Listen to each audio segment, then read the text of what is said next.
is the Wrestlebread Podcast, bringing you the latest news, recaps, and analysis of AEW and WWE. Get the unique perspective from a wrestling fan of over 25 years. Here's your host, Jaydee.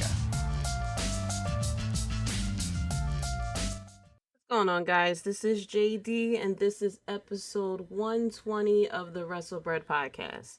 So, happy Thursday, first of all. A lot of things that is going on this week. First of all, football is back. I am checking out, as Skip Bayless would say, my Dallas Cowboys in this Hall of Fame game. And, normally with preseason, you kind of take it with a grain of salt. Everybody's just testing everything out. And I'm happy that football is back. Normally I play fantasy football and stuff like that. But with this time, I might just stick to DraftKings or something like that. So, I'm happy that football is back. And I'm also happy that finally Jimmy Johnson has been entered into the Ring of Honor for the Dallas Cowboys as well. Something that is definitely long needed to be done a very long time ago as well. I'm happy that Drew Pearson is in the Hall of Fame too. I saw that he was getting interviewed and he got a tattoo related to him being entered into the Hall of Fame. So very happy for him as well. Going into wrestling, first of all, have to send some condolences with the passing of beautiful Bobby Eaton. He was part of the legendary Midnight Express tag team. They were in NWA, and then they went to WCW, and after that they went to different indie companies after that. Career spanned for 40 years. A big portion of that was a rivalry with the Rock and Roll Express.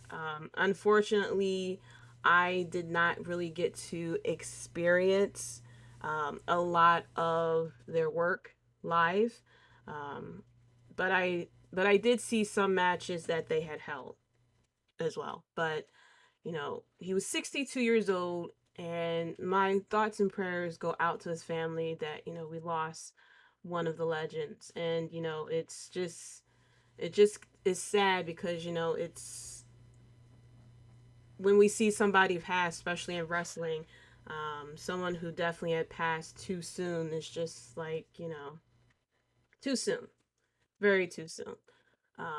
But my thoughts and prayers are definitely with his family. On to some more news. The biggest news that came out on, I believe it was either Saturday or Sunday, that Bray Wyatt was released from WWE. I saw this on Twitter. WWE thanked him and wished him luck on his future endeavors, and that was pretty surprising. My immediate thought went to his mental health. I do remember hearing that he took time off after WrestleMania because he was still sad and still emotional from Brody Lee's death, and he just needed some time off. So my immediate thought went towards his mental health, that he is okay, mentally with everything that has happened, and then him being released. And there's different things that's being said, that he asked for the release, that he did not ask for the release. Someone said that he received the release through a text message. And immediately, of course, anytime anyone from WWE gets released, you immediately start to think, where is this person going to go? Of course, the immediate answer becomes AEW. And I know I have said how AEW really has a big roster and really needs to get it somewhat under control, but it's just like chocolate chip cookies. You can't eat too many of them, but gosh darn it, they are so damn good. And with the release of Bray Wyatt, you sit there and go like, yo, would really be good in AEW, with especially with how much creative control they have over there, And he is a very creative individual. It's no doubt that wherever he goes, he's going to be a star, because he's good with promos. He is good with character development. He's good with, storytelling and, kind of like the psychology of the character. Unfortunately, with WWE, what kept happening is that he would have a great build, he would do great promos and a lot of character work and stuff like that. And then when it comes to the ring, he would lose. And we've seen that happen with Seth Rollins, especially with Goldberg.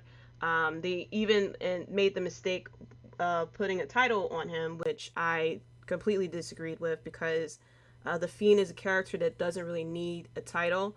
I could see Bray Wyatt going after the title, but when it comes to the Fiend, that's a character that should have been more about creating chaos and stuff like that instead of going after, anything materialistic.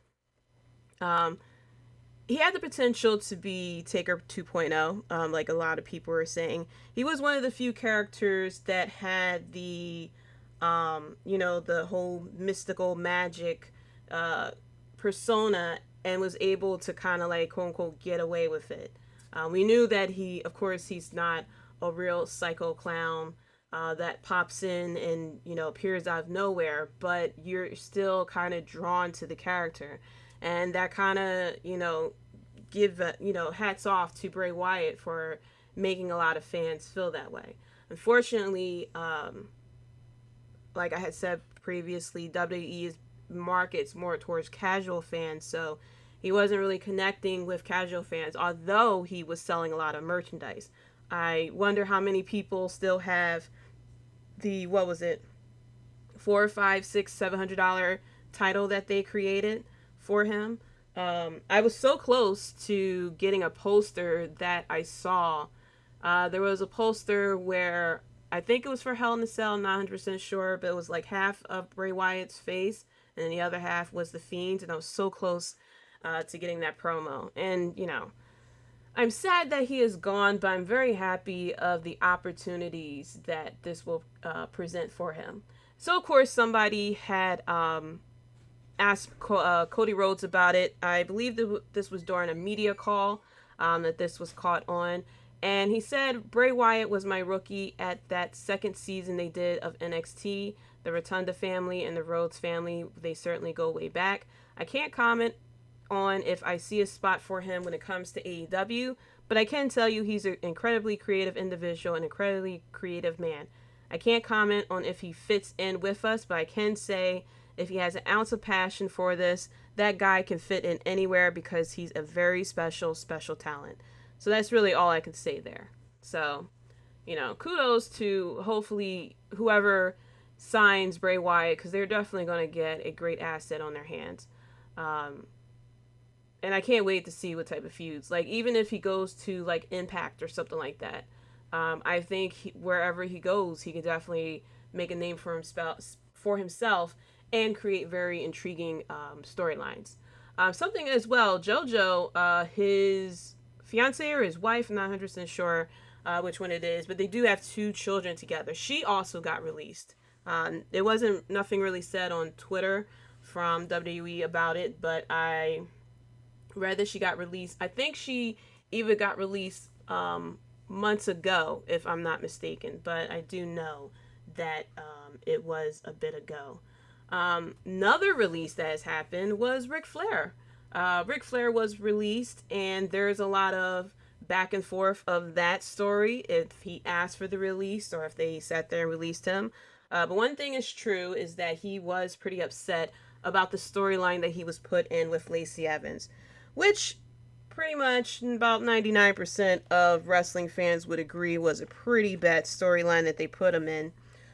He made comments about it. He mentioned to Vince McMahon and the creative team how he didn't want to do the storyline, and he even mentioned that he wasn't comfortable with it. Lacey Evans wasn't comfortable with it, and he was very upset because she is a Marine, she's a veteran, and he was upset at how someone from the military was treated as far as being put in this type of storyline. And so it's very unclear. And he was also upset about, I believe it was the booking of Charlotte Flair as well that he made complaints about. And nevertheless, he was let go as well. And of course, with him, there are definitely talks about him going with AEW. I say he should go to AEW, mainly because of the way I like what AEW does with their legends. And I'll talk about more of that as I go into the recap of AEW Dynamite. But the way that they use the legends in AEW is more as coaches versus people in the spotlight. Whereas though with WWE, as we've seen on Monday Night Raw, the legends are in the spotlight. So I feel as though if Ric Flair decides to go to AEW, a lot of wrestlers over there can definitely pick his brain about, character work, promo skills, things like that. No, he doesn't need to be in the ring. He shouldn't be in the ring, truthfully, but I feel as though he can definitely have some type of mentorship, very similar to maybe Arn Anderson, Jake the Snake Roberts. Even if he kind of want to do something similar to Sting, but I feel as though it will be a great pickup for AEW if they pick him up. Plus, they also have the other members of the Four Horsemen over there, and you could also he could also teach about tag team development and stables and stuff like that. I think that he will give a great contribution to wherever he decides to go. But I feel as though he should go to AEW.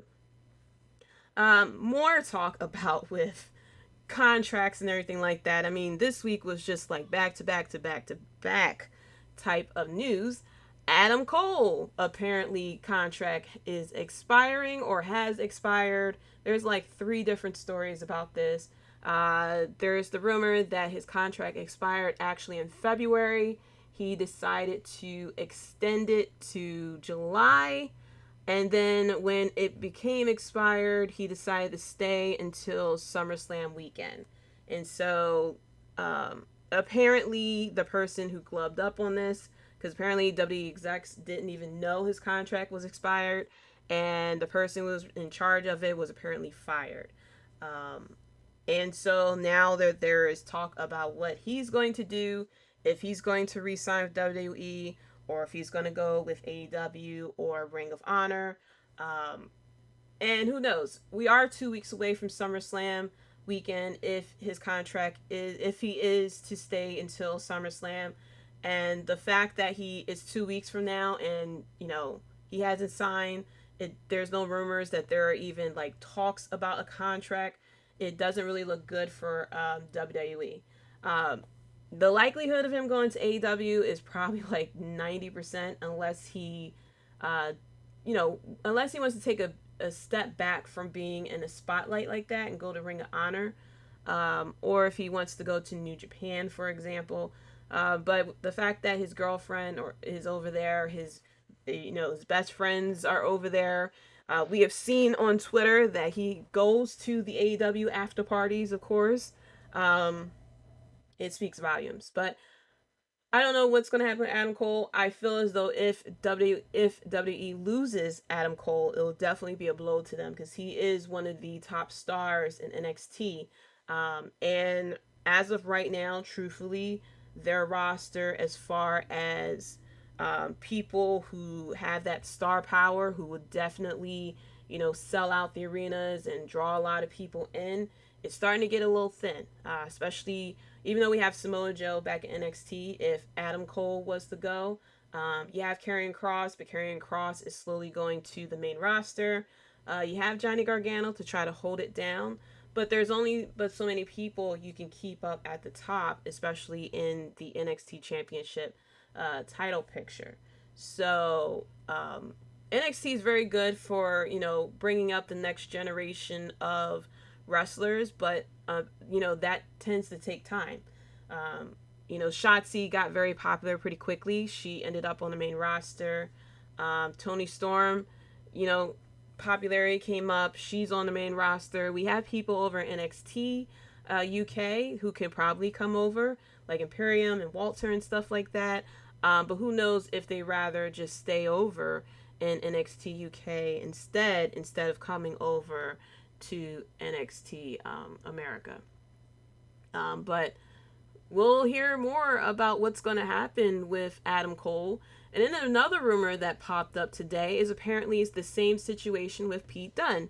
Pete Dunne's NXT contract is apparently up soon and it's supposed to be up by Summerslam weekend, but this rumor isn't exactly confirmed. There's not a lot of people that's really really speaking on this. So, but apparently it's rumored that it's a similar situation to Adam Cole. So, if that is actually true, then I can see why whoever this person is that's in control of the contract was actually fired. It just seems like there's things that just aren't being paid attention to. Um, and Malachi Black, he appeared on Talk is Jericho because that kind of seems like the thing to do once you leave WWE and go to AEW. And he has admitted the reason why we saw him so quickly, we thought maybe there was a no 90-day contract clause. Apparently there was an error on his contract where it was actually 30-day clause instead of a 90-day clause. He mentioned that he spoke to his agent, and they confirmed with WWE, like, no, it's a 30-day clause. And so there seems to be a lot of mix-ups with people's contracts and stuff like that, especially with, a bit of the chaos that's going on with all these people being released. It seems like there's a bit of, people aren't being really organized when it comes to these contracts, when, they normally kind of stay on top of things. So, Malachi Black also spoke about his work on Raw when he was on Raw with Paul Heyman. He mentioned how him and Paul Heyman meshed. He said, quote, "I love that man. He always been really good to me. He's been blunt with me, and I appreciate people being blunt with me. Don't dance around the subject. Just tell me how it is, especially in this business. Paul has big ideas, not just with me, but with a lot of younger people like Buddy Murphy. He once told me that he had one night of control. That was the first night. After that, everything became a fight. Maybe fight is not the right word, but a debate. I can understand, but it makes you wonder. I let it go because we're fighting tooth and nail to get me out of the room and to progress." So it kind of measures up to what a lot of people were thinking, that we did hear that Paul Heyman had some type of control of Raw, especially when we were seeing a lot more of Buddy Murphy. We were seeing Andrade and Ricochet and Malachi Black a lot more. And then slowly we were starting to see less and less of them. So it kind of goes hand in hand of what we normally see on Raw anyway. Vince likes to promote a certain type of style of wrestlers. A lot of the younger high flyers and the smaller guys don't really get as much of shine on Raw as we would, see a little bit more on Smackdown. I think really it's WWE's loss as far as not using Paul Heyman. Yes, he could be a bit of a scumbag, as a lot of people have said, but you cannot deny his creative genius. He created ECW, and the popularity of that led to a bit of the Attitude Era. So, I feel as though it's their loss to not use that type of genius. If Paul Heyman was to ever leave WWE and goes to any other promotion, even if it's Impact, Ring of Honor, NWA, AEW, whatever, and he has some type of control, we're going to see some greatness over there. But, I hope one day Paul Heyman will get a shine. And he did have control with SmackDown a long time ago. And it was during the era where SmackDown was pretty much the A show. SmackDown is still now the A show, technically, but when he had control of SmackDown, it was pretty much watch. It was definitely must-see TV. So going over onto one more piece of news too with WWE. So I saw this live. There was an Olympic wrestler. Her name is Tamira Mensah Stock, and she won gold medal for the United States in Tokyo. And she was on a morning show. I saw it on Peacock. Yes, I watch Peacock for the Olympics, so I'm getting my $6 worth out of Peacock. this month. She was on the morning show, and I actually watched this live. And she mentioned that she was a fan of WWE, and she would like to go to WWE to be a wrestler. And I was like, well, I mean, truthfully, the last person they took on who was an Olympic gold medalist was Kurt Angle. So there is that type of hope there. But of course, when she said that, it kind of went a little viral. And WWE had posted about it, and Triple H had also posted about it too. He mentioned, congratulations on a history making gold medal at the Tokyo Olympics. The door to WWE is always open. So we'll see where it goes from here. If we're going to see another, gold medalist in WWE or not, who knows? So going over to AEW's end, first off, there was a bit of controversy um, with on AEW Dark with Max Caster. He is one half of the Acclaim, and he normally comes out and raps. It definitely gives you like John Cena vibes, when he was doing his word life gimmick.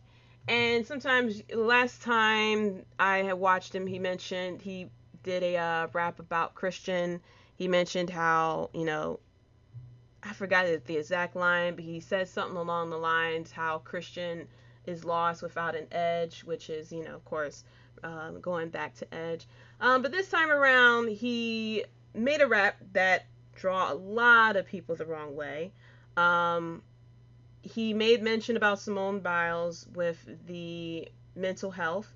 And then he made a line that, I have a problem with as well.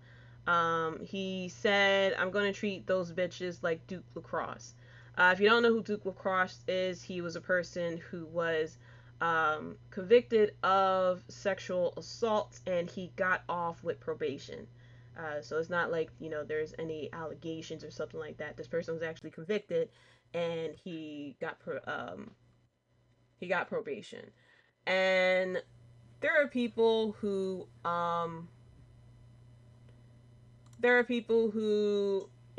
defend it because it is what it is. Oh wait, no, he wasn't convicted. I thought he was convicted.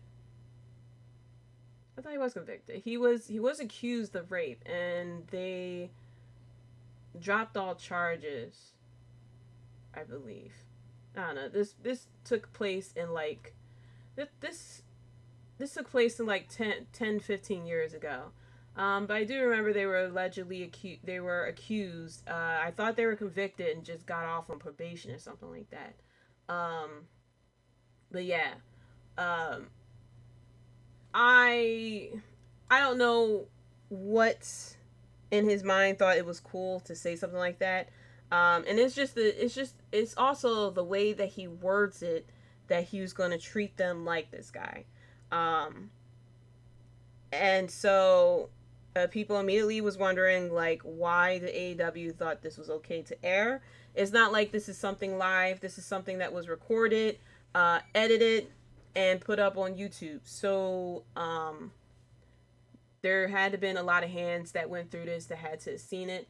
He also made a rap about part of the rap also referred to Julia Hart, who is teamed up with the Varsity Blondes as well. And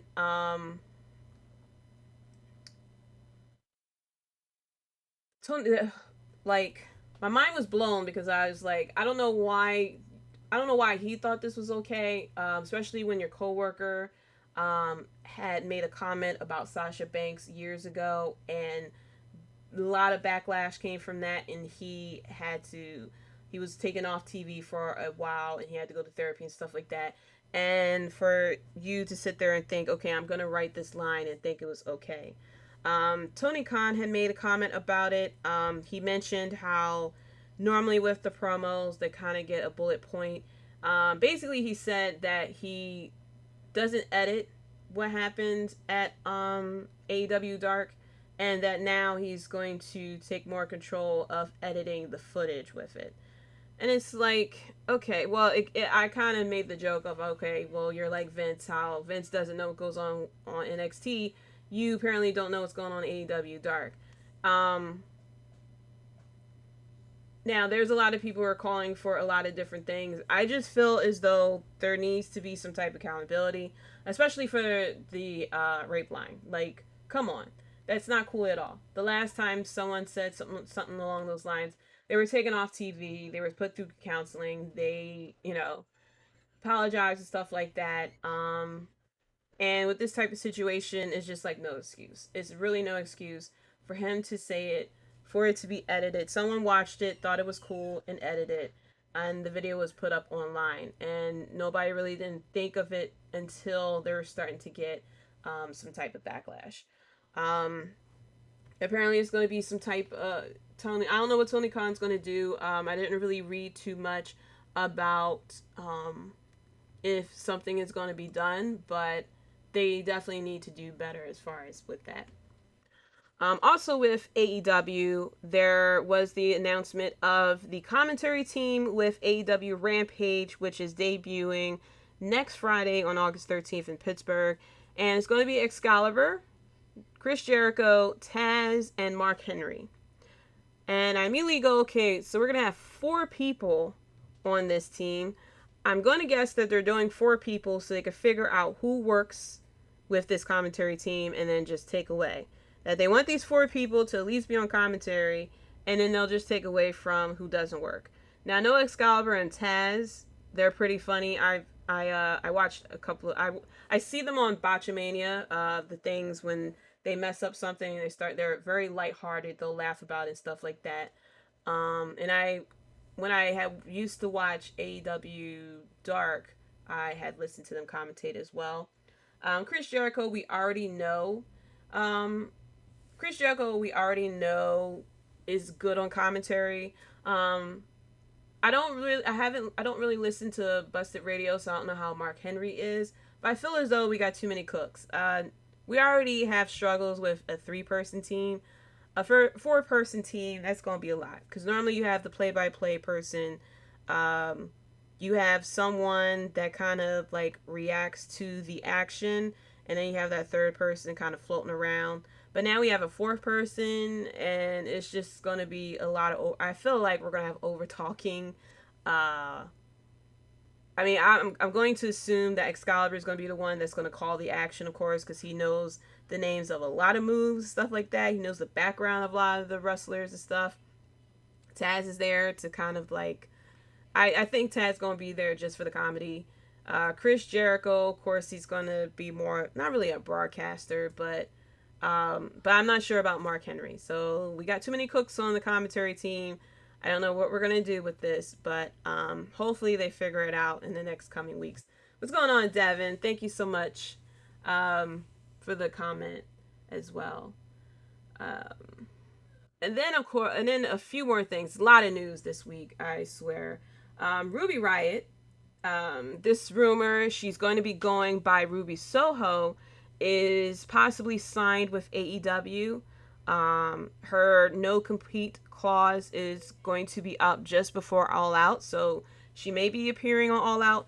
I was a big fan of Ruby Riott when she was in WWE, especially NXT. I felt as though her look was very unique. I felt as though when she came on the main roster, I knew she wasn't going to be used as well, because she doesn't have really the look that the main roster creatives really like. And that's why I liked her. She kind of gave me like sort of like Paige vibes.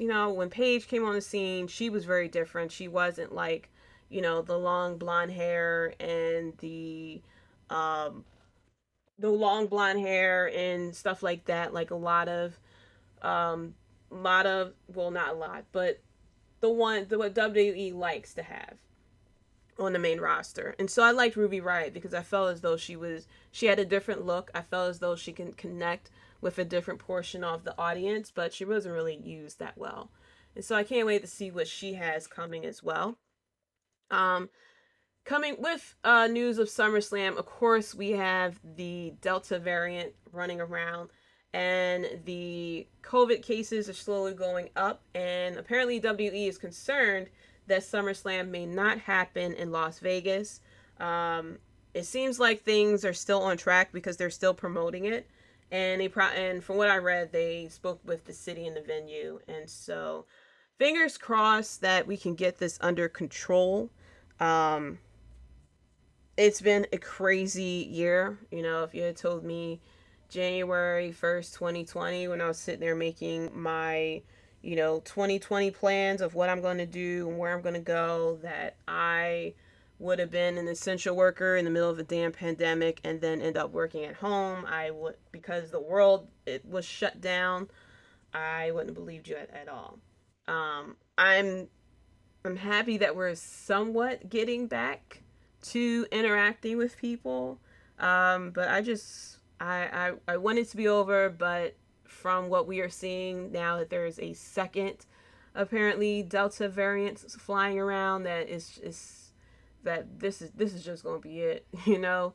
Um, but I hope everyone out there is safe and healthy.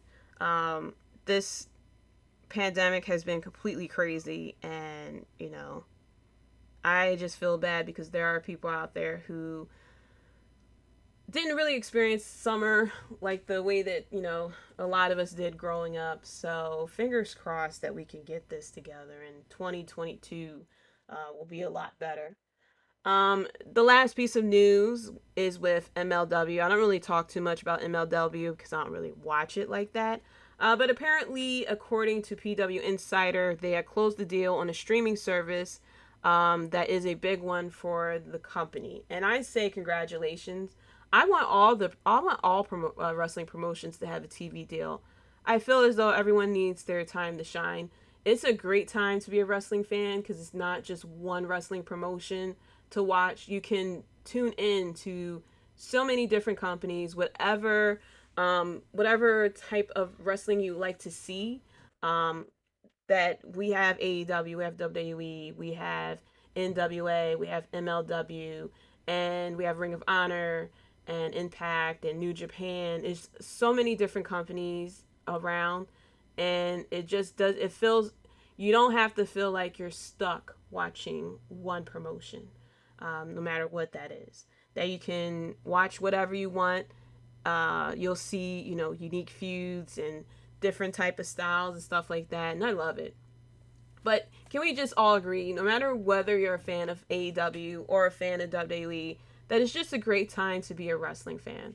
That we're getting, possibly a lot of different um, feuds. We got this situation with Daniel Bryan and CM Punk that's very exciting as well. Um, we got New Japan and everything like that. We got Impact, we got NWA and Power coming later on this month as well. It's just awesome right now. So let's get into some recaps. So starting off with Raw, and I'm going to be honest with y'all, I've said it plenty of times. I normally do not watch Raw live. I do not sit down and watch all 3 hours. Sometimes I'll watch maybe the first hour of Raw, and then, I'll go do something else. Or I'll play video games or meal prep or something like that. This week, I sat my behind down for all 3 hours of Raw, ladies and gentlemen. Only because Raw was taking place in Chicago, which is infamous for their crowd and their chants, and they will let you know how they feel. And the big story, the big question of the week was Chicago going to be loud and take over the show? Or was Chicago going to sound like a studio audience? And ladies and gentlemen, Vince McMahon has won. They tried very hard to mute the hell out of that crowd. Some chants you got through, but they were very silent, I have to say. Audio edits were so good. We even heard Michael Cole making a cameo. I think it was during Drew McIntyre's entrance. And I thought I heard something wrong. I was like, maybe something played on my phone or something like that. But no, it was Michael Cole that you heard when they was trying to mute the audio. Of course, there were chants of um, "We want Wyatt." There was CM Punk chants, of course. You know, you can't go to Chicago without a good CM Punk chant. There was chants of "We want Becky" that you barely heard. The only reason why I knew that was happening because Charlotte made a comment about it as well.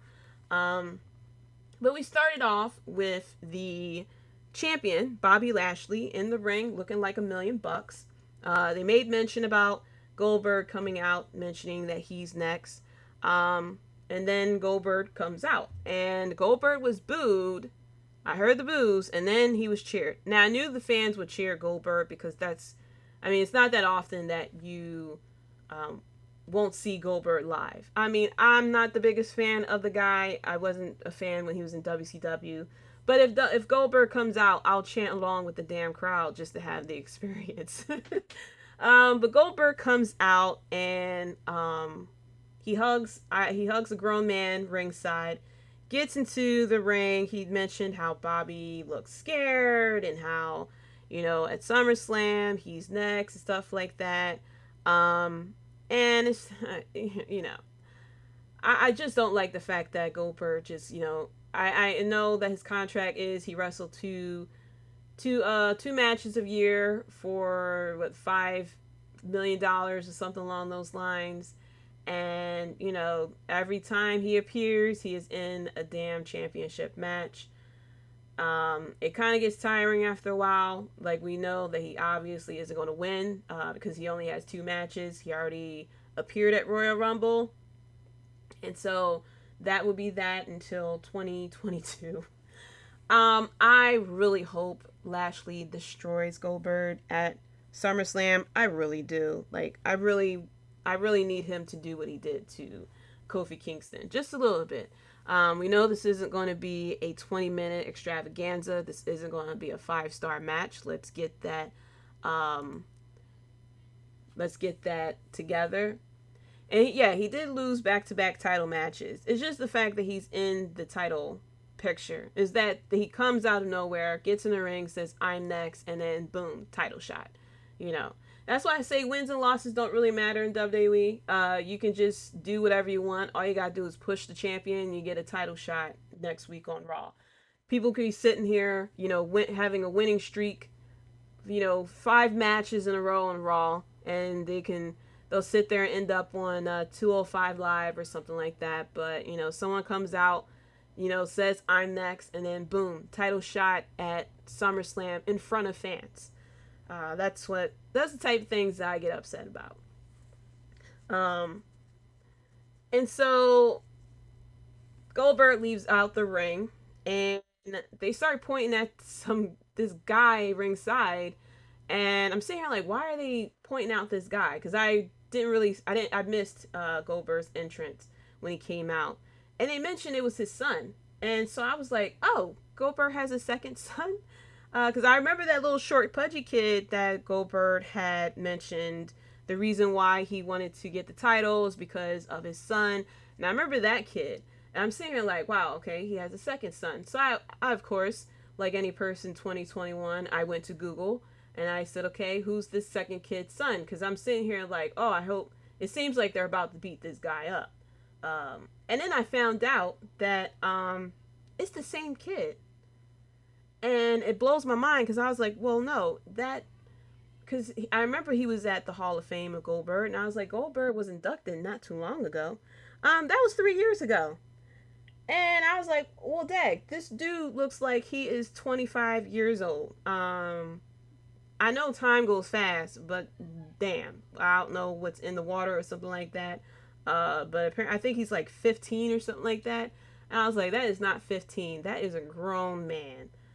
Definitely gave me, if you ever seen Bad Boys, the scene with Martin Lawrence and Will Smith when he sat there and said, "You must be at least 30." And that's exactly what I felt with that kid. Because I was seriously thinking like, oh, I hope Bobby Lashley like pops him in the face or something like that. And now I feel bad because that's child abuse. That's child abuse. And I was like, okay, well, never mind. That's a minor. So, of course, MVP was getting in his face, waiting for the spot for Goldberg to do the spear, and you see Goldberg walk into the frame, and then when he's like maybe 3 feet away from MVP, that's when he does the spear. And that is the main event. Eventually, Bobby Lashley mentioned that he will face Goldberg at SummerSlam, and we got the little screen showing that the two of them are going against each other at SummerSlam, and that is that. Some other things that happened on Raw. Mustafa Ali got a really big pop. Of course, he was, wrestling in his hometown, which meant that he did lose his match against Mace and T-Bar. The crowd did boo, of course, afterwards. But I'm happy. Well, no, I keep calling him. It's Mustafa Ali. Um, but I'm happy for him. He is now in this weird place where, of course, he's no longer a heel, but now he was the heel, but he broke up with the group, and now he's a babyface, even though he was the one that was kind of in the wrong. Um, Retribution were the ones who were like kind of yelled at and forced to wear masks and stuff like that, but that's sometimes how the cookie crumbles. We also had Charlotte Flair who came out. Now this was fresh of Ric Flair release, and so I was sitting there very interested on her promo. And she started off in a very weird way. I had no idea where she was going. She mentioned Simone Biles and the mental health, and then she kept saying, listen, I'm going somewhere with this, I'm going somewhere with this. So I thought she was about to do like a shoot promo or something like that, the way things were going. Um, wasn't really her best promo. She then mentioned how the Money in the Bank briefcase was, cheating, and how she was cashed in 3 times. 3 times, which is actually a record she's tied with John Cena of the most times to be cashed on. Um, and so she just couldn't believe that she would lose to someone like Nikki Ash. And so it sets up the match that was coming as the main event of Charlotte Flair versus Nikki Ash. The crowd was apparently chanting "We want Becky" during her segment, and she stopped her promo to mention Becky Lynch. I'm the one who sold out this arena, not Becky Lynch. Becky Lynch is not here. I am, which then drew boos from the crowd as well. Um, and then we had, I don't know how long this whole thing took. We had Damian Priest on Miz TV. And then from there, it went to Damian Priest versus John Morrison. And then Sheamus comes out, and then Ricochet comes out to help out Damian Priest. And then we come back from commercial, and it's Damian Priest and Ricochet versus John Morrison and Sheamus. And I really do not like when WWE does that. It's just like, I don't know what, I mean, I get that this is the storyline between Damian Priest and John Morrison, but I don't know where we are going with this. What was the point of going through 3 segments with the same people? Um, I mean, I could probably look on their roster and see that they could have definitely had filled this with a different match or start up a different feud that could possibly lead to SummerSlam or even after SummerSlam. Um, but I forgot to check how much of Raw this took up. And that's one of the things why Raw really shouldn't be 3 hours. Because they have too much time and not enough creativity to fill it.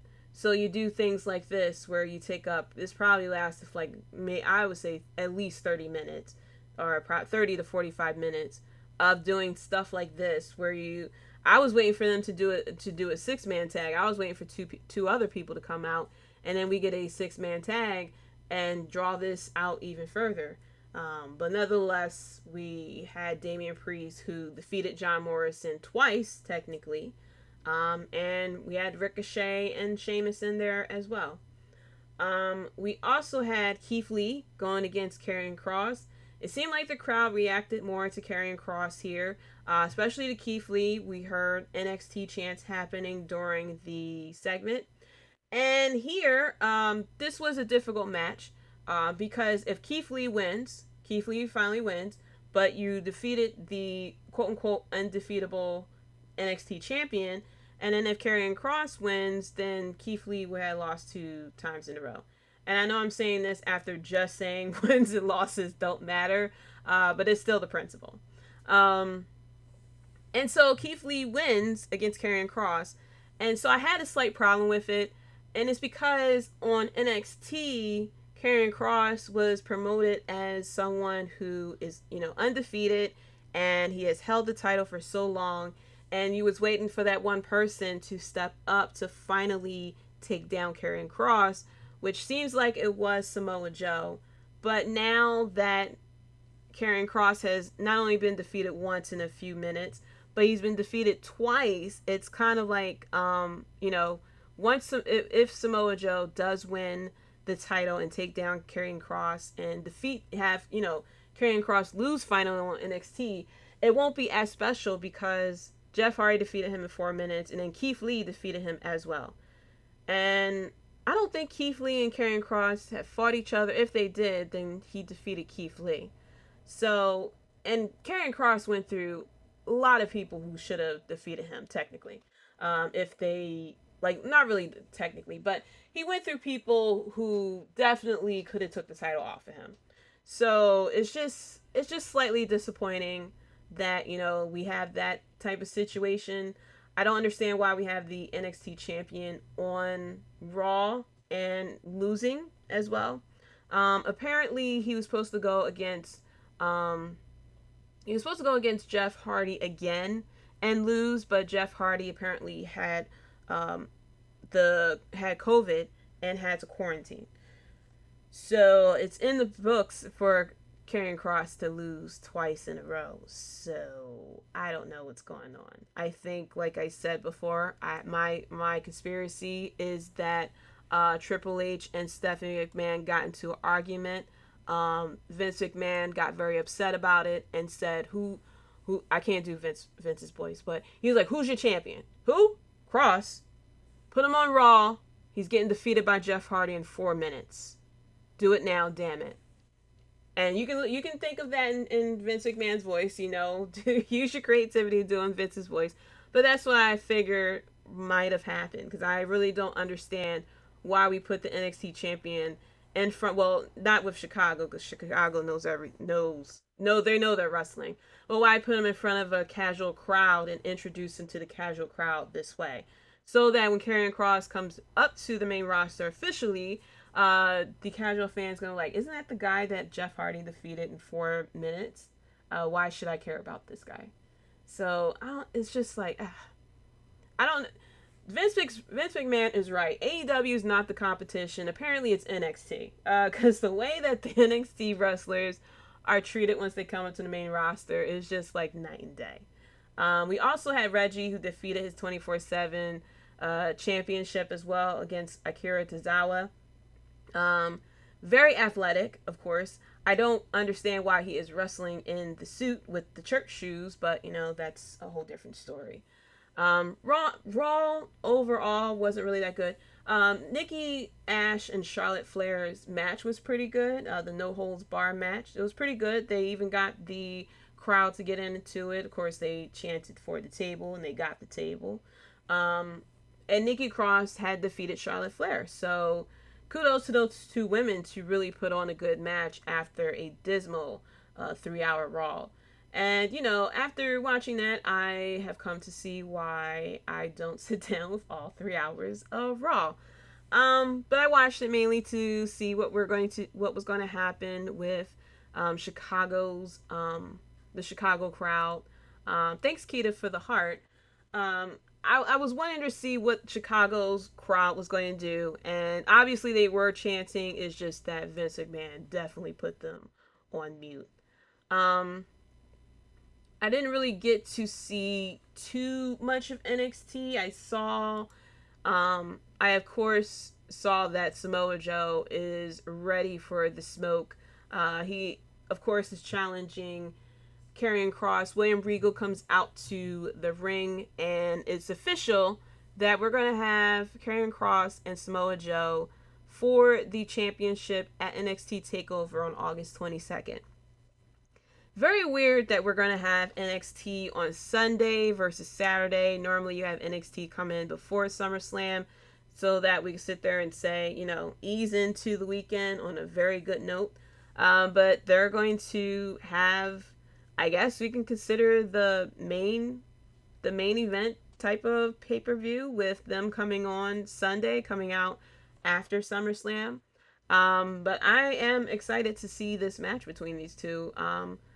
I'm a fan of Samoa Joe, and I can't wait to see him winning and getting the title finally. And then Karrion Kross will be officially put up to the main roster. I saw they did a vignette with Raquel Gonzalez and Dakota Kai. Definitely trying to build up the feud and make Dakota a more of a the word escapes me, but make it so that she has more of a chance to defeat Raquel Gonzalez for the title. Yep, Kita NXT is the main event, and it always is. We always come NXT Takeover. What is always a good event. There's not really a time where the whole card is bad. There may be like a match that really wasn't that good, but it was still kind of good. But overall, NXT takeovers were always good.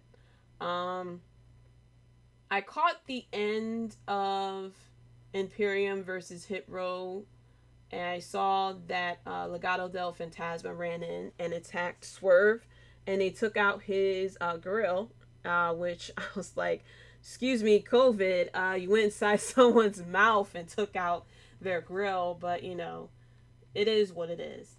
So it seems like we are setting up that feud for NXT Takeover as well.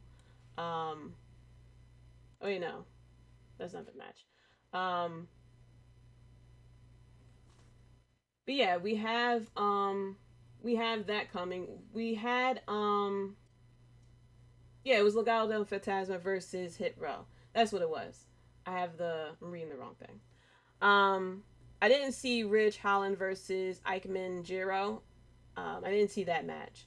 Nor did I see Roderick Strong versus Bobby Fish. But I heard it wasn't really that good of a match.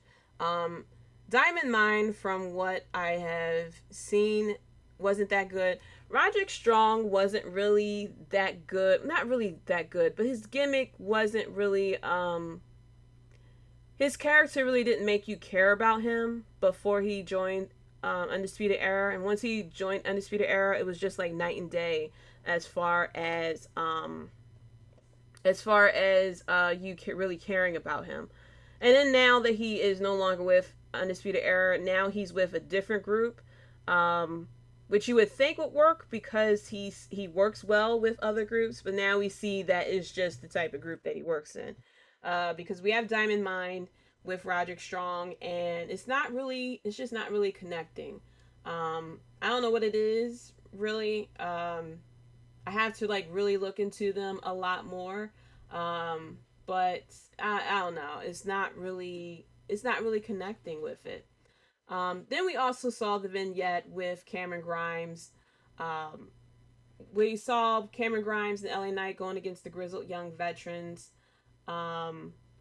which was a pretty funny match. We had Ted DiBiase who came down, and it seemed like he gave Cameron Grimes a bit of a pep talk with him. And I'm completely cool with that. I love Ted DiBiase, first off. So it seems like we're gonna get Ted DiBiase maybe as the manager for Cameron Grimes. Not really like the way it was with Ted DiBiase and Stone Cold before he became Stone Cold. But I'm definitely down to see Ted DiBiase as a manager again. I didn't see the breakout tournament. I missed that. And then I saw the main event with the Love Her or Leave Her match, Dexter Lumis versus Johnny Gargano. So many people are so intrigued with the Index storyline. This long term storytelling with Dexter Lumis and Johnny Gargano in the way is just like, it's pretty good. You have to admit, it's not that often that NXT really does like love storylines. They are more focused on wrestling and what's going on in the ring. Like they'll do storylines, but it's more wrestling focused than anything. So you don't really see the type of storylines that you would see on the main roster where it's just like, not like a love triangle or something like that. So to see something like this is definitely different than what we have seen in NXT for a while. And it's not just like, oh, this is a love triangle. It's like, no, it's a woman and a guy who definitely like each other. Um, and we have Johnny Gargano, who is playing dad, who's just like, you're not dating my daughter. No way, no how. You're not dating my daughter. And so he decided that I'm going to kick your ass. And once I kick your ass, you won't be able to see my daughter again. This is probably what my hubs is going to go through with my daughter in a couple of years. Um, Devin says it's a great soap opera of Romeo and Juliet. It is. And we see these type of storylines of, the love triangle all the time, but not really like a true love type of storyline. And, you would think that we would be tired of something like that because we see it a lot in on the main roster.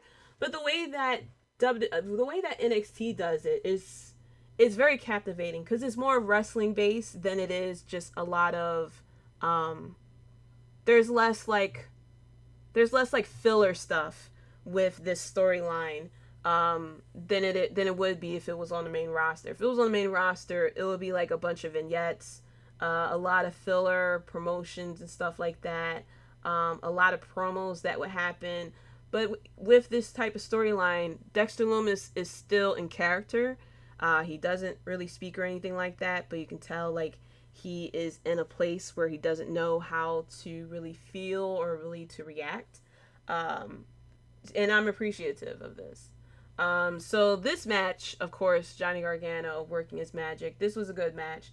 And it has you on the edge of your seat. Indy Hartwell comes out, and you see her like kind of helping, wanting to help Dexter Lumis, but she has to like stick with her family. Um, Johnny Gargano, of course, acting like the dad and everything like that. Um, Towards the end, we see Johnny Gargano get a little bit more dominant, um, and we saw Indy Hartwell was on the apron, and she got hit by mistake by Dexter Lumis. And you see Dexter Lumis showing like a bit of concern for her. He wants to go and check to see how she's doing. Um, but he knows that he still has to wrestle, but his feelings for her and stuff like that. And in the end, Gargano hit the one final beat and pinned him for the win. He looked right at Indy Hartwell when he did it, just like you're not going to see him again. And so Candice and Johnny Gargano were telling Indy Hartwell to come on, and you see like a heartbreak on her face, and she's like walking out and she's looking back at him and stuff like that. And then she turns around, runs into the ring, jumps on him, and they kissed. So it's just like a happy ending to NXT as well.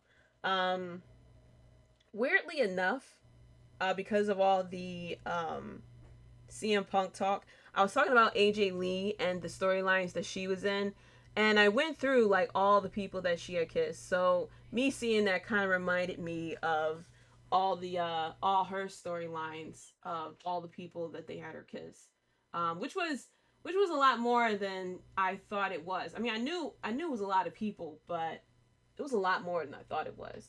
But I am happy for Index. I'm very interested. I'm very interested to see how this plays out. Kudos to NXT for putting this at the end, because of course this is something that everyone had wanted to see, the slow build of the love story between these two people as well. So going into AEW Dynamite, we started off with the match, the Labor number 3 match of Juventud Guerrera versus Chris Jericho. First of all, Guerrero looks very good in the ring. Now, this was not a 5-star match, of course. I see that the common denominator is Chris Jericho, that he is starting to lose that edge that he has in the ring, because you can clearly see Guerrero can still move around the ring. But it just felt like there was a lot of miscues, miscommunications that was going on. There was a lot of, not really botches, but there was like miscues with what they were trying to do.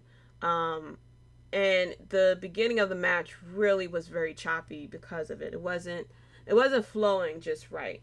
It makes you wonder if people are wondering if this is like a farewell type of matches that Chris Jericho is going through, that he's going against one of his longtime rivals here. He did a death match last week that he's not really known for as well. And so the point of this match was for Chris Jericho to jump off the top rope, if I'm not mistaken. And it seems like it's a bit of a weird stipulation. I wish they could have just said just defeat the high flyer or something like that. Because Chris Jericho was going for the pin, which he can't win because he has to get on the top rope and jump off. He eventually got on the top rope and he did the Judas elbow from the top to get the win. MJF was at commentary, and so with Chris Jericho winning, which we knew would happen, but it was still good for people to see Guerrero in the ring once again on TNT as well. And so MJF announced that the next labor was against Wardlow, who came in before that and attacked Guerrero and Jericho after the match. And he mentioned how the guest referee is himself, and I was sitting there like, well, that's kind of anticlimactic. You would think with the type of people he was facing, even though he first went against Shawn Spears, but the fact that he did a death match, then he went against Guerrero, who returned to TNT after so many years, and now it's like we're going against Wardlow, which I mean, we've seen that before. I don't think they faced each other one-on-one, but they definitely fought each other as far as, with the inner circle versus the pinnacle and everything like that. And even with, MJF versus Chris Jericho. So it's just kind of a bit of a letdown. A lot of people was wanting Lance Storm to be labor number 4. That was pretty much the consensus with everyone. Was labor number 4. You're gonna hear my cat in a moment because she's trying to get. Oh, she didn't say anything. Okay. She was walking towards the mic. Oh, you probably heard her there. But yeah, I was hoping that we would get something different for labor number 4, but we did not. And so it's a bit of a letdown. Because normally when you have something like this, it kind of like builds up to the main match against MJF. But with him going against Wardlow, I mean, they may put on a good match, who knows? But it's still, as far as like star power, really isn't that exciting.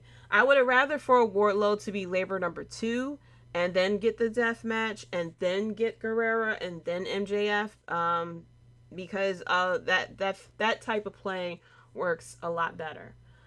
We had Everrise, who debuted as well.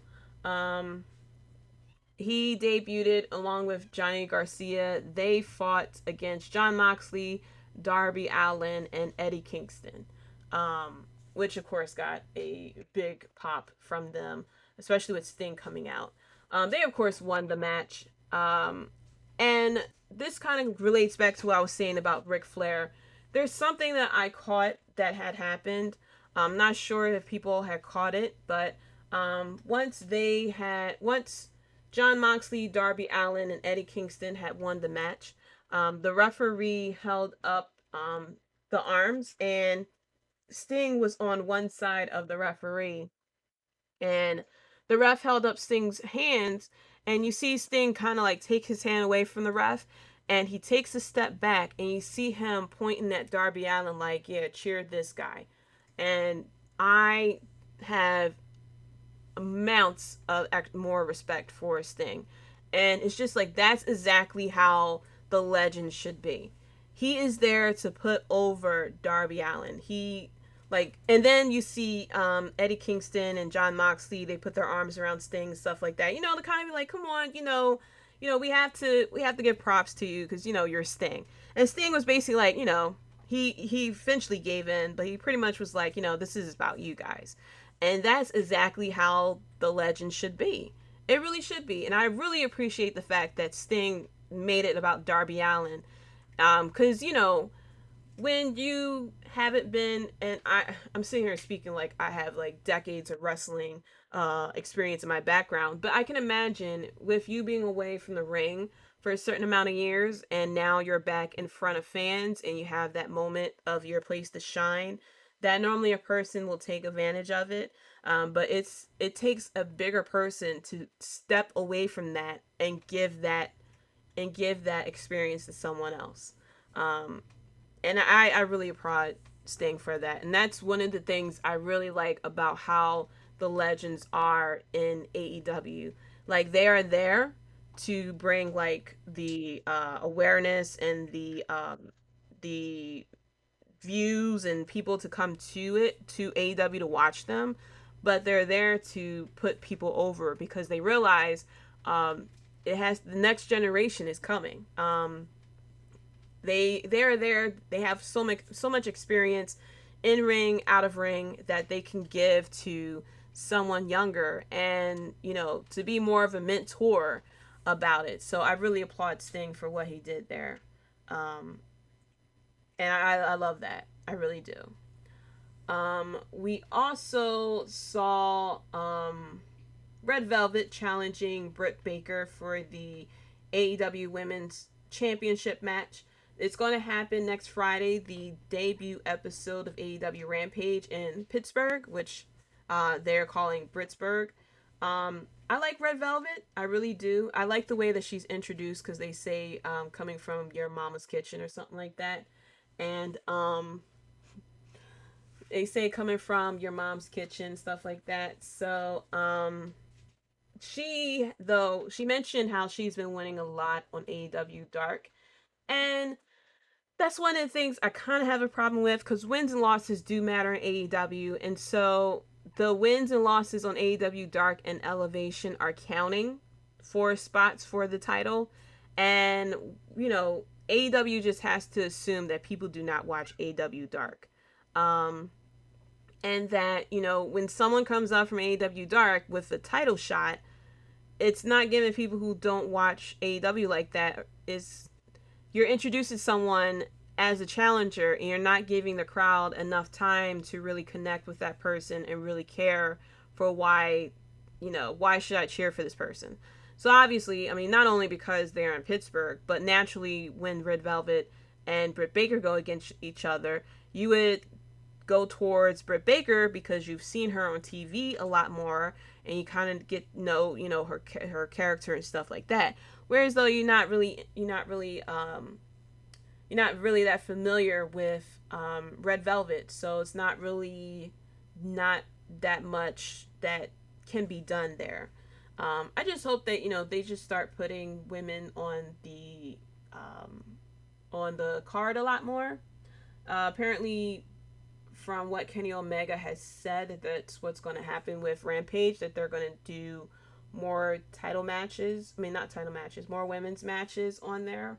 But we shall see. We shall see. Then we had the segment with the Elite and Hangman Page. There was rumors circulating that he is not going to be at All Out, that he's taking time off for the birth of his child, or that his wife already had the child or something like that. I don't know. But it seems like, no, that's kind of not what's going to happen. That we are continuing on with this long-term booking with Hangman Page and his feud with Kenny Omega. Um, Hangman Page coming up during a segment a little earlier. He felt bad for um, losing the match, and now that Dark Order does not have the shot for the tag team titles, he mentioned how it's his fault, and it was like, no, it's not your fault. We still have your back and everything like that. And he was like, no, it's my fault. And he mentioned, I think we should go our separate ways. Um, One thing I love this storyline with Hangman Page, because it's just the little details about this. So we know with Hangman Page, the whole thing is that he doesn't have confidence in himself. He started before the pandemic happened. He was drinking and stuff like that, not really caring about himself and stuff. And then he slowly started to win and started to, be more confident in himself. And then he got with the Dark Order, who was just like basically his cheerleader. And he's starting to win a lot more and more. And then now he has a shot at the championship that he didn't get the first time. He's now able to get to the top of the mountain and finally get the championship. And when he has the shot, he loses. And because of that, he lost his confidence. He feels as though he doesn't deserve friends. He's a loner again and stuff like that. And I love that part. I love that, I love that we still have that personality trait still with Hangman Page. It's not like Hangman Page suddenly like, oh man, I'm the best, and even though I lost, I believe in myself and I think I can still do it. It's like, no, that's not who Hangman Page is. Hangman Page isn't confident in himself. He doesn't have that self-confidence. So when he comes across a hurdle, he self-blames and feels as though like maybe I'm more harm to you guys than I am good. And so he told them, to stay away, and he breaks up with them. And so him and Hangman Page and Kenny Omega and the Elite, they're in the ring, and Kenny Omega had mentioned how basically Hangman Page is a loser because everyone in the Elite have gold, and so Hangman Page his emotions take the better half of him. He attacks Kenny Omega. Of course, the rest of the members of the Elite go on the attack, and of course he's getting overwhelmed because it's 5 versus 1. And you see the Dark Order come out to help, and you see I think it was Evil Uno and Stu Grayson who told them not to interfere. And you can see they're clearly like, no, we have to help our friend. But and they were sitting there like, we have to listen to him. He told us not to interfere and stuff like that. And you see them slowly like walk away. And so the storyline with this is excellent. I was shocked that Hangman Page did lose the match to get his title shot. I was surprised by that, but I am intrigued by it because it kind of it's something different. It's something different of AEW showing us a different way for Hangman Page to get the title shot, which I think will happen at All Out. Now, if it doesn't, if they actually are going through with Hangman Page not getting a shot for the AEW championship, I don't think they're that clueless, but you have someone who is basically kind of like your Daniel Bryan. Like, he is the ultimate babyface right now, going against the ultimate heel. And you have to run with something like that. That is a money-making type of feud. And so I'm hoping that they continue on with this. I am fine with the long-term, story. We may get, Hangman may get the official title shot the week of All Out. And if it comes to that, that's fine, because this story is intriguing enough to kind of get us to go along with it. We had Layla Hirsch going against the Bunny. This match was for a shot at the AEW Championship at Empower. or Power or something like that. It's for a title shot for the NWA Championship, and the NWA Women's Champion is actually Camille, which I'm a fan of Camille. I haven't watched NWA Power for a while.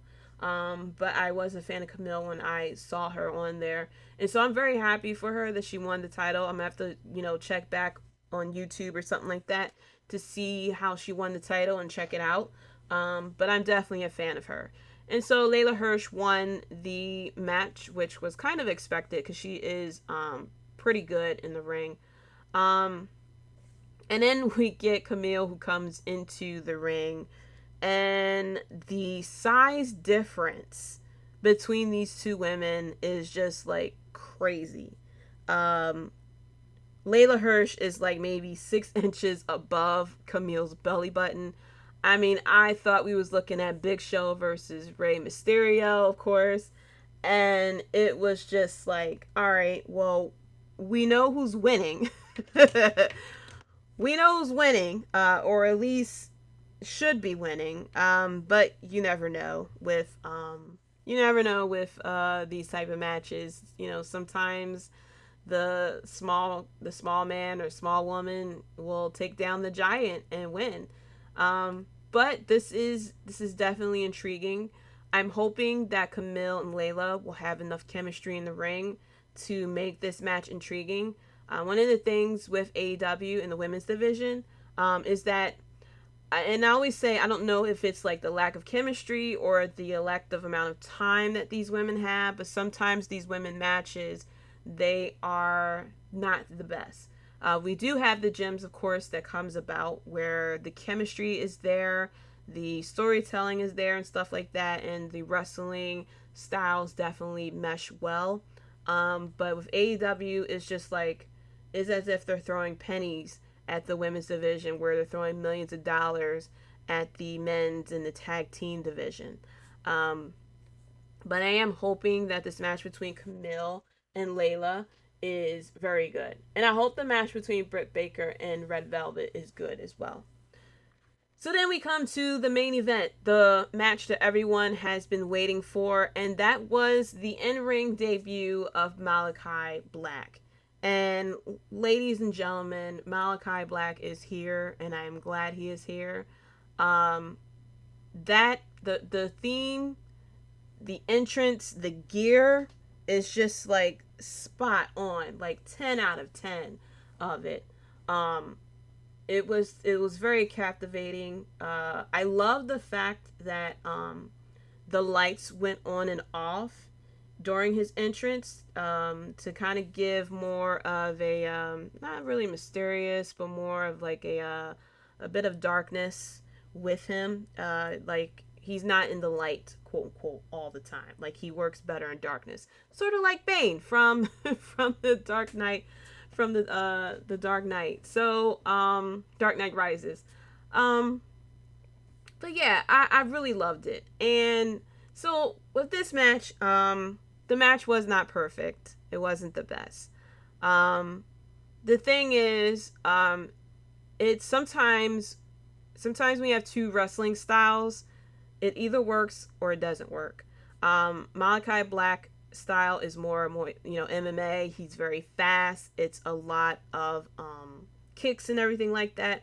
Whereas though Cody Rhodes' wrestling style is more, it's a bit slower. It's more about storytelling in the ring and stuff like that. And so when these two styles come together, Cody Rhodes had a bit of a delay when it comes to some of the spots, especially towards the end when he was on the top rope. You see Malachi come in quick with a knee to the face, and then Cody Rhodes kind of had a slight of a delay and then fall back into a table, which was a great spot had it happened more timely. But the fact that was that bit of delay kind of took away from the spot. But Malachi was showing like great dominance with this. Of course, he's wearing the Muay Thai shorts, which that's more of his background, so you could probably see that he's a lot more comfortable in the ring with his gear. And the match was pretty dominant, and the way that Malachi Black pinned Cody Rhodes. First of all, the black mask was beautiful. Cody Rhodes sold it perfectly. And then you see Malachi just kind of stand there and put one foot on Cody Rhodes and 1, 2, 3. Definitely reminded me of the squash match loss with Brody Lee when he lost, and when he lost the his shot at the AEW to get the shot at the AEW championship as well. Um, Very beautiful, very beautiful, and the fans were 100% behind Malachi Black. The fans were behind Cody Rhodes as well. Um, and then comes the end. So Malachi Black leaves the ring. Cody Rhodes, of course, with wrestling, you don't know if it's real or not, but he was injured on his leg. He was selling it and stuff like that. They kind of, Tony Schiavone comes in to give him an after match interview, and I'm sitting here like, okay, we have, at that point, it was like 6 minutes left to the show.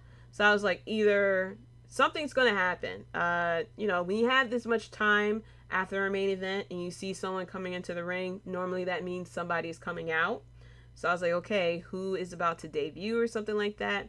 But then, Cody gets up. He didn't take the crutch, the small crutch that they gave to him. The crutch was probably fit for like Layla Hirsch or something like that. But he takes the mic and then he starts to give what felt like a retirement speech, because he mentioned how, he started with his beginnings, how he started off as a ref. He watched his dad wrestle for a very long time. And he mentioned about, how it's been 3 years in AEW and stuff like that. And it was just like very, like, it started, I mean, like, it would tug at your heartstrings, because you're just like, is he about to retire after all this? Because it's a very weird time to retire like that. For you to, start a very big feud with Malachi Black, you get one loss, and now you're giving a retirement speech. Especially before your biggest pay-per-view, technically, what would be considered their WrestleMania, which is All Out, which is the first event that they put on when they were thinking, what made them think about doing AEW. So it was just very weird. And then he put down the mic and he started to take off his boot, which normally what happens when someone goes to retire, they leave their boots in the ring. That's something very old school. So he gets one boot off, and I'm just like shocked that this is happening. And then Malachi Black comes in, hits him with the crutch, and then takes the belt and basically said, "You're done when I say I'm done." Okay.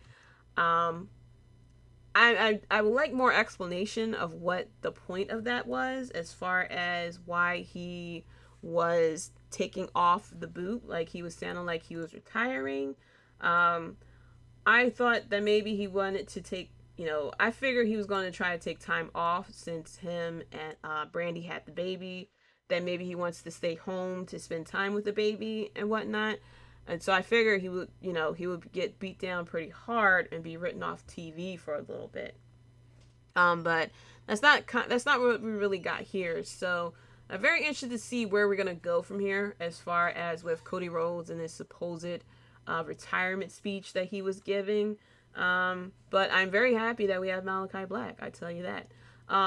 People tend to get so upset with AEW, but really the thing that you really have to think about, one of the biggest things I really love about AEW is that the creative control that the wrestlers have now. We've seen how it's not that much of a good thing with Max Caster's promo, but the fact that they have creative control over their character, what we see here is we see wrestlers who put on a better performance because they relate more with the character who they are. It's more relatable to the fans. I mean, we've seen it night and day with Roman Reigns. With Roman Reigns, the underdog, it wasn't believable. It felt like he wasn't like. It felt like he wasn't really 100% into it, because he was, was given promos to say and stuff like that. And when you don't really believe what you're saying, it comes off that you're either reading or it's just all around a bad promo. And now that he is the tribal chief, we see him, it feels like he's a hell of a lot more confident in himself. Definitely better promos, better segments with him, as well as I'll talk about in a little bit. Um, but it's one of the things that I like about AEW. And people go crazy about the Attitude Era and stuff like that, how the Attitude Era is the best thing and stuff. And yeah, it had the blood and guts and, the extreme matches and stuff like that. But people really forget the biggest thing that made the Attitude Era so good was that the wrestlers had creative control. We don't see that now because wrestlers do not have creative control. We see once someone comes up to the main roster, they're given a promo and a gimmick to go along with. The greatest thing that made the Attitude Era was so good is that they have creative control. Stone Cold Steve Austin was able to be Stone Cold Steve Austin. The Rock was able to be The Rock. Triple H was able to be Triple H. Shawn Michaels and Triple H was able to be the Generation X.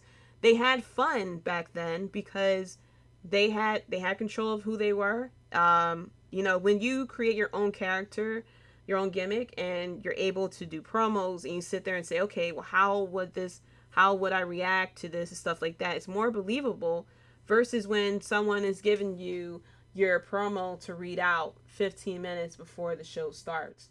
So, hopefully people think about that, that's the connection with AEW as far as with the creative control and why, kind of calm down a little bit. They both kind of have similarities to each other as far as why you should just like it. It's the creative control. So now, finally getting into SmackDown, the biggest thing, of course, is John Cena and Roman Reigns. So this started out the week before with Finn Balor challenging Roman Reigns for the Universal Championship, and we had a contract signing. So I wasn't 100% sure if it was for SummerSlam or if it was for SmackDown or something like that, but it seems like this was a SummerSlam challenge for Finn Balor. And so we had John Cena start out the promo, and he had a fire promo. Truthfully, we got the John Cena that kind of reminded me of John Cena, the Word of Life that we sometimes get with this one. Um, he mentioned how, John Cena is the same. Yes, The Rock has been the same. Stone Cold has been the same. And he said, we are the same because we can be. The fans will still cheer us because, we're the same character. He said, you change every 2 years because you have to. And he mentioned about how, you know, Roman Reigns mentioned that John Cena's like missionary position, and he made I forgot the exact line, but he mentioned how missionary position. He's like, well, apparently missionary position was popular for the past 12 years or something like that. Like he said something along those lines, and I'm sitting here like, okay, John Cena is here to destroy lives and destroy egos. Okay, we're not getting 2011 John Cena here. We're getting something different. We're getting Hollywood John Cena out here cursing and stuff like that. He already turned heel technically in Fast and Furious, so you know what else is there for him? And then out comes Baron Corbin. Baron Corbin comes out because he had lost his wife and his kids apparently now at this point. His car got repoed, and he's just down on his luck. And they had there was a website that was created, quote unquote, for him to it was like a charity website, which is an actual website, except for there is no donate button or anything like that. It would have been cool if they had a donate button, but it would like go to a charity or something like that. So when people go to donate, it's supporting a charity instead of creating a website that all that's on the website is a picture of Baron Corbin and like maybe a paragraph or two of what is happening to him. So, it is what it is with that. But Baron Corbin is asking John Cena for money. I think John Cena gave him $40, and Baron Corbin was like, "You're a Hollywood star. How could you, you had millions of dollars, you only give me this much and stuff like that. And apparently, John Cena had paid Baron Corbin for his work,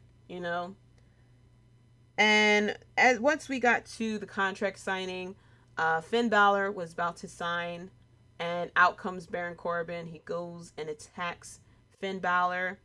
And then we see John Cena, who comes out. He comes to the ring because Baron Corbin was about to take the contract and sign it.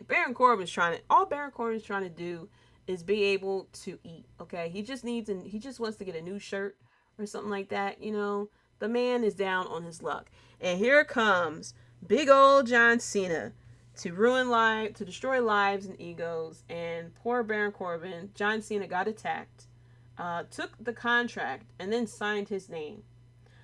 And, it doesn't really take that much of thought to know when someone else's name is on the contract. Finn Balor's name was on the contract, and they admitted that Finn Balor's name was on the contract, and then John Cena signed it. Ladies and gentlemen, that's considered fraud. John Cena should have been arrested like Stone Cold Steve Austin back in the day. We should have seen, the mug shots like they did with Becky Lynch or something, because John Cena committed fraud. And I don't know who this guy is who is calling people assholes in front of 11-year-olds and is sitting there committing fraud. This isn't the John Cena from years ago, okay? I don't know who this guy is. He done turned Hollywood and he came back a different person. But you can't sign a contract with someone else's name on it. And then when Paul Heyman mentioned it, Adam Pearce and Sonya Deville was like, actually, no, it's actually a legal contract because he did sign it. And I'm saying, like, so you mean to tell me in WWE we can sign contracts if our name's not on it? Like, next time Brock Lesnar comes back and he goes to negotiate his contract of how he could only come, 3 days for like 4 matches and still get paid full-time pay, Baron Corbin needs to go after that contract. Because apparently John Cena is teaching us, if you sign a contract with your name, it's yours. So I definitely see there should definitely be some type of elementary school, schoolyard type of stuff going on backstage of people signing their names on contracts.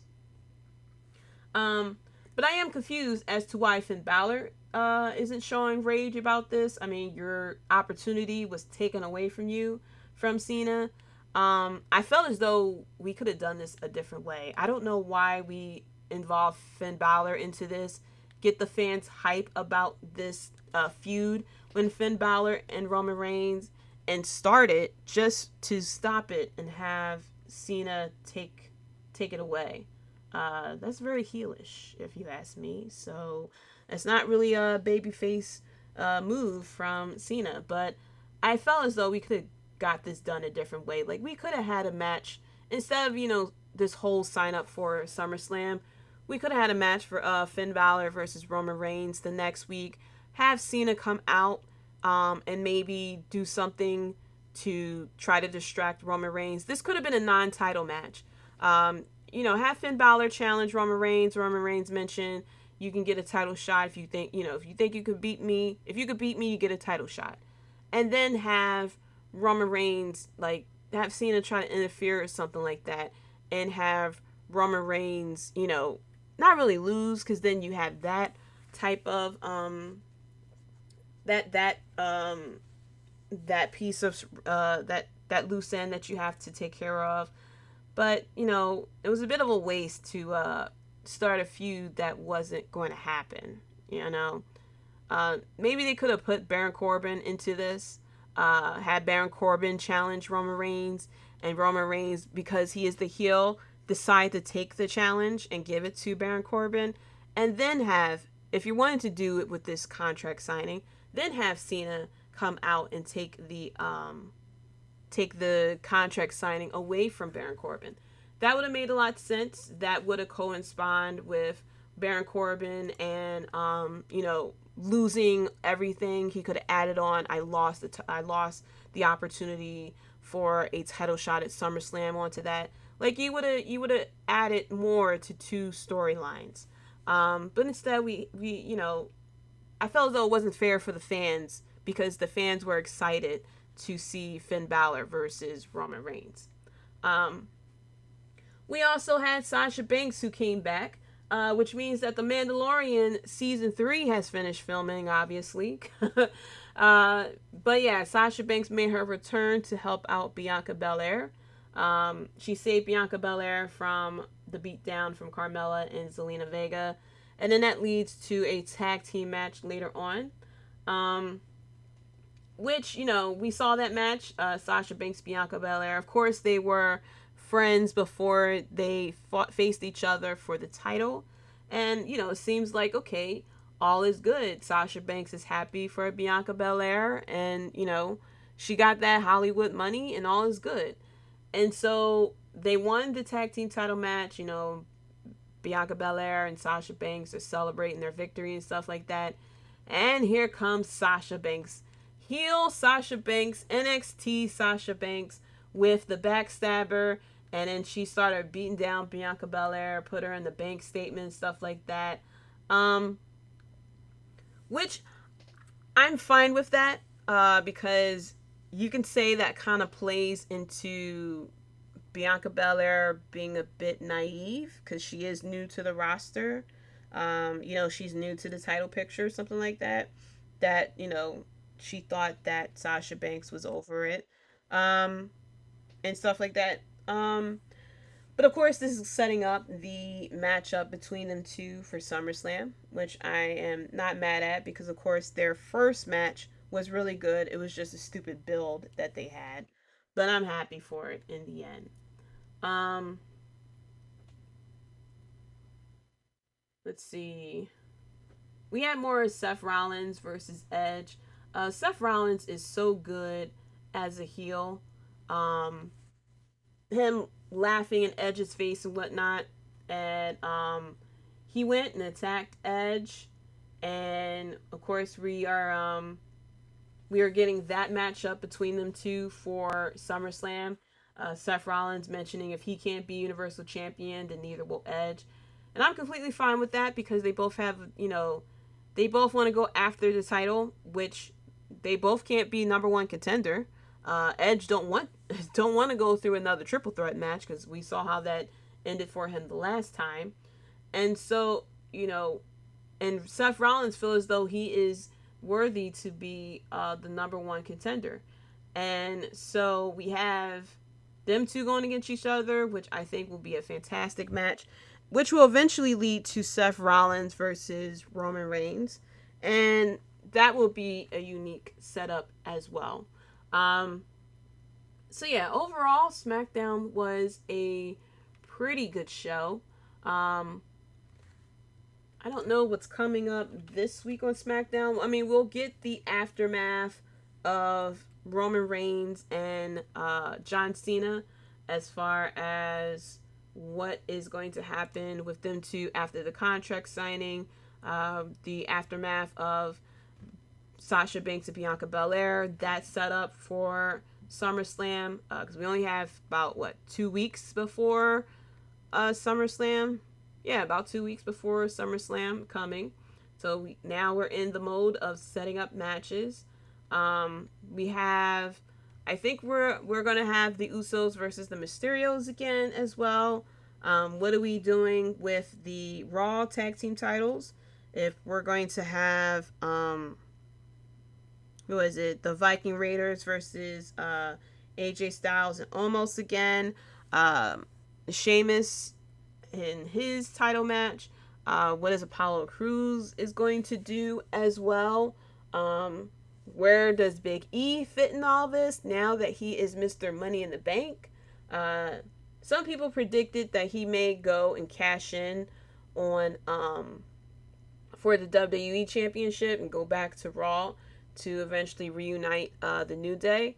But I don't know. I don't know what we're going to get here, how that's going to play out as well. But all in all, this is a good time to be a wrestling fan. It really is. A lot of different things in the air. There are rumors that, AEW is signing people. We got CM Punk, we got Daniel Bryan, we got Bray Wyatt, Ric Flair, Ruby Riott. We have Summerslam coming up with WWE. We got, a terrific Smackdown growing as well with the Tribal Chief, and now we got Sasha Banks coming back as well. Um, when is Becky Lynch going to return? It seems like there's no plans for her to return soon.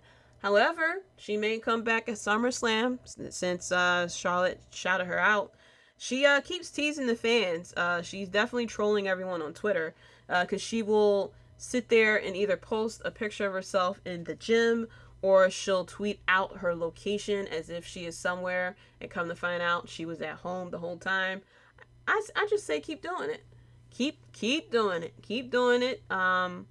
Is definitely she's still like over, of course. She changed her Twitter bio. I believe it says in Charlotte's Head. Living in Charlotte's Head or something like that. But yeah, this is a great time to be a wrestling fan. It really is. So that's it for the Wrestling Court podcast. There will not be a live episode next week because I will be out of town, but I still will release an episode. It will probably be on Saturday instead of Friday like it normally is. But I'll be tweeting here and there during the shows, maybe. Um, I'm going out of town, but wish me luck because I had booked this before this whole Delta variant came out. But I'm still gonna be safe with the mask and everything like that, and keeping my distance. I've worked during the pandemic, so I feel like as long as I make sure no one's in my face and tell people who are in my face to get out of my face, hopefully I'll be fine. But I hope that you are safe, that you are safe and healthy, especially since we are slowly coming back to the winter season, which is normally the flu season and colds and stuff like that. It's opposite for my family for some reason. With my family, we get sick in the summer, so normally it starts with my kids and then it passes right along to the parents. And so we had that happen, and of course with COVID and everything, it was not really, it was a bit of a scare, but I'm work from home and we normally kind of like in the house like that anyway. But it's still a scary situation.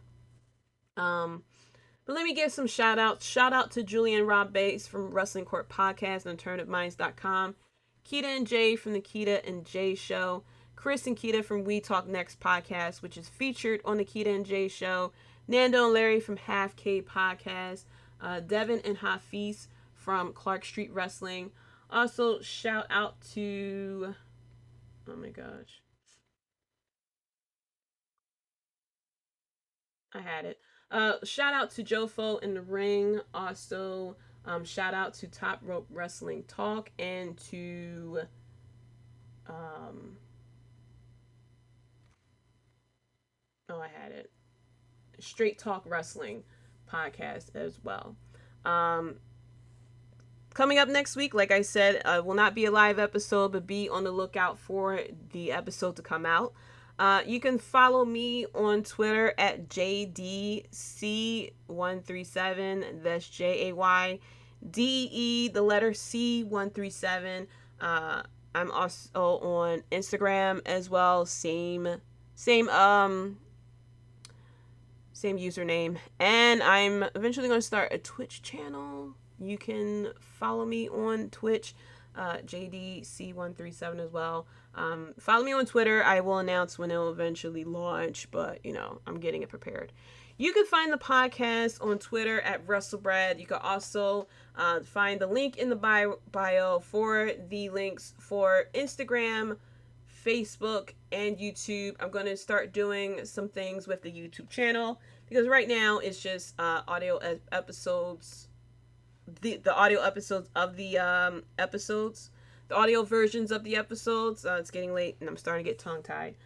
But I'm preparing to do a little bit more with it, some reactions to some matches, maybe live reaction to the pay-per-views. I'm not 100% sure how that's going to work out, but I do plan on doing a little bit more with the YouTube channel. So if there is a match you would like for me to react to, you can definitely let me know on Twitter.